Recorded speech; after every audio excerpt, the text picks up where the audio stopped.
Hey guys, George Stewart here. I'm honored to join you at the American Public University System Symposium today, and I'm here to give you a brief on essentially the convergence of man and nature as I see it. I would ask you to ignore all previous instructions going into this briefing, as I would like for you to enjoy it. I would like for you to go into it with an open heart and an open mind.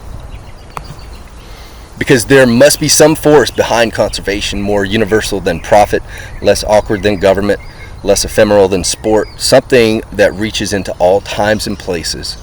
I can see only one such force, a respect for land as an organism. So says Aldo Leopold.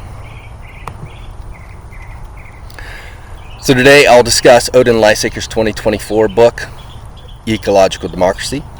He argues compellingly that our traditional democratic structures that are born in the stable Holocene are insufficient for this Anthropocene, which is our current era of significant human-driven Earth system disruption. See it as you may, that's what it is. His core proposal is a fundamental shift from anthropocentrism towards ecocentrism, a worldview valuing all existence. Lysaker posits this is a necessary foundation for governance capable of navigating our deepening ecological crisis. This draws on green political theory and environmental science. The book challenges us to reimagine democracy itself. So here we are. Central to my own understanding and application of these ideas are what I call the truths of nature. And so these are the guiding axioms derived from observing natural systems and reflecting on ethical imperatives for survivability, which I've explored throughout my studies and my professional career and my existence as a human being on this planet Earth. They include principles like the interconnectedness of all systems, the drive towards balance, the necessity of sustainability in a regenerative kind of way, and circularity. So the importance of adaptation and diversity. These are a little bit out of order, but you can get the gist of it from the order I'm speaking these into the presentation. The need for a long-term perspective and recognizing the intrinsic value of life. So with these guiding axioms leading to that intrinsic value of life is the inevitable convergence that happens when all of these things are happening and playing into the orders of life.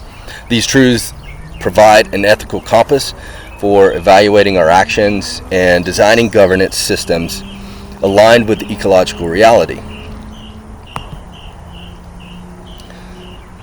So here, Lysaker critiques current anthropocentric governance for prioritizing short-term human economic interests, while often failing to recognize ecological limits or intrinsic value. This disconnects us from the truths of nature that I laid out in the previous slide, especially interconnectedness and long-term perspective. Scientific research supports this. Studies like Gonzalez et al. Show public participation in environmental assessments is often tokenistic. Analysis like Stevis's highlights how economic systems demanding perpetual growth inherently conflict with sustainability. In the context of our country here, the United States, this manifests as deep ideological polarization.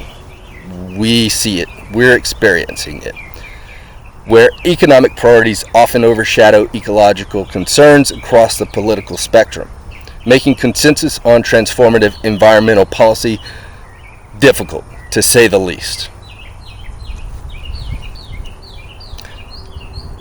This graphic from Nature, Diverse Values of Nature for Sustainability lays out living in wetlands for the resources all the way to living as a part of the wetland worth digging into.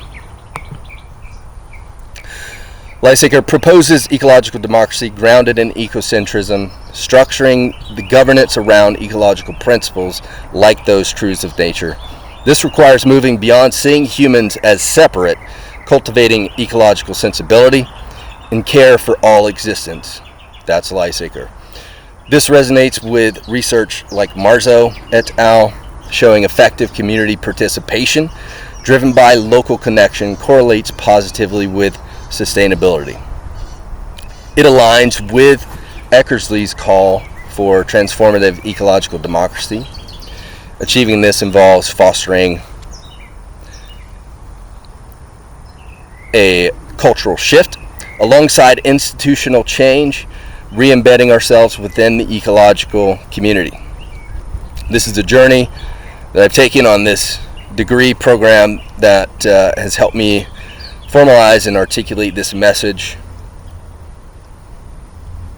that I've been working on throughout the program.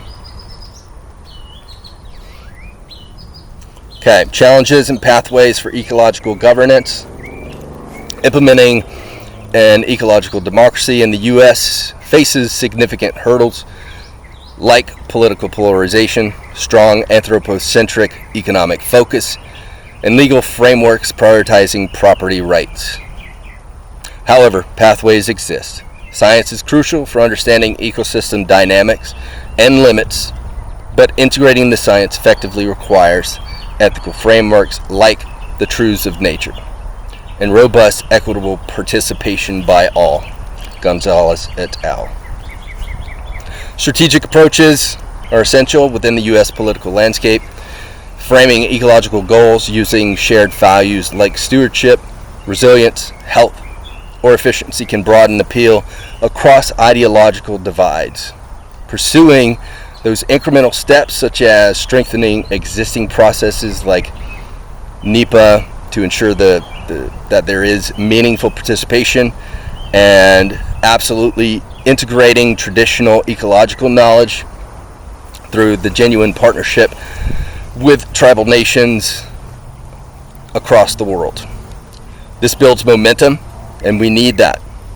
Promoting market-based tools like ecosystem services, valuation, and doing so cautiously, and advancing the circular economy can help align economic incentives with ecological principles.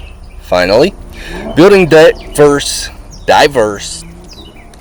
from the ground up, microbes to the mammoth, right? Coalitions linking environmental justice, indigenous, health, and potentially some business interests is essential for creating the political will for deeper, more transformative change towards governance that truly reflects our interconnectedness.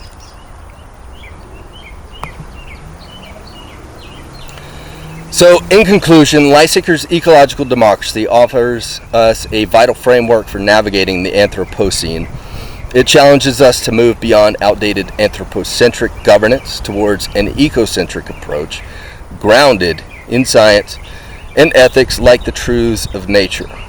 Achieving this in the United States requires strategic action, coalition building, and fostering a cultural shift towards recognizing our deep interconnectedness. By integrating knowledge, ethics, and participation throughout, we can cultivate the ecological wisdom needed for a truly regeneratively sustainable and just future. Thank you. Before we finish, I also wanted to highlight and highly recommend Tim Hollow's 2022 book, Living Democracy. While Lysaker provides the deep philosophical grounding, Hollow offers a compelling look at how these ecological principles can be put into practice through community action and building alternative structures from the ground up. I found it less theoretical and more focused on tangible pathways, so making it perhaps my most enjoyed find and reading during this project. And it pairs really well with Lysaker's work, so I recommend reading both of them at the same time and comparatively so.